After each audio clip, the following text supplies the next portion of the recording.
మత్స్యావతారం. విష్ణు భగవానుడు ఈ సృష్టిని ప్రళయం నుంచి కాపాడడానికి మత్స్యావతారం ఎత్తాడు. మత్స్య అంటే చేప అని అర్థం. సతయుగం ప్రారంభంలో సత్యవ్రతుడనే రాజు ఉండేవాడు. ఒకరోజు అతను నదిలో స్నానం చేశాడు. స్నానం పూర్తవగానే ఆ నది నీటిని చేతిలోకి తీసుకున్నాడు. ఆ నీళ్లతో పాటు ఒక చేప వచ్చింది. అతను రాజధర్మాన్ని పాటించి ఆ చేపని మళ్లీ నదిలో వదిలేయాలని నిర్ణయించుకున్నాడు. కాని ఆ చేప, నన్ను మీరు నదిలో వేయకండి, నదిలో ఎన్నో పెద్ద పెద్ద చేపలు ఉన్నాయి, అవి నన్ను తినేస్తాయని చెప్పింది. అది విన్న సత్యవ్రతుడు ఆ చేపని తన కుండలో ఉంచాడు.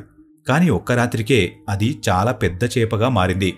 అప్పుడు రాజు ఆ చేపని సాగరంలో ఉంచాడు.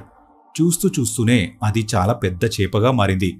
రాజుకిది ఒక సాధారణమైన చేప కాదని అర్థమైంది. వెంటనే రాజుగారు ఆ చేపని తన నిజమైన రూపంలోకి రమ్మని కోరాడు. వెంటనే విష్ణు భగవానుడు ప్రత్యక్షమై, ఇది నా మత్స్యావతారం.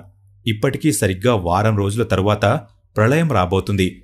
ఆ సమయంలో నేను నీ దగ్గరికి ఒక విశాలమైన పడవని పంపిస్తాను. నువ్వు నీ దగ్గర ఉన్న సప్త ఋషులతో పాటు నీ రాజ్య ప్రజలను తీసుకుని ఆ పడవలో కూర్చో. ఎప్పుడైతే నీ పడవకి ఇబ్బంది కలుగుతుందో అప్పుడు నువ్వు శివుడి దగ్గరున్న వాసుకిని తీసుకుని పడవని నాకు కట్టే అని విష్ణు భగవానుడు చెప్పాడు. ఇది విన్న సత్యవ్రతుడు ఎన్నో ప్రశ్నలు అడిగాడు. కాని సరైన సమయం రాగానే తను సమాధానం చెప్తానని విష్ణు భగవానుడు చెప్పాడు. విష్ణు భగవానుడు ప్రళయం నుంచి సప్తఋషులతో పాటు ప్రజలందరినీ కాపాడాడు. సరైన సమయం రాగానే మత్స్యావతారంలో ఉన్న విష్ణు భగవానుడు సత్యవ్రతుడికి మొత్తం విషయాలు చెప్పాడు. విష్ణు భగవానుడు చెప్పిన ఈ మాటలే మత్స్యపురాణంగా మారాయి.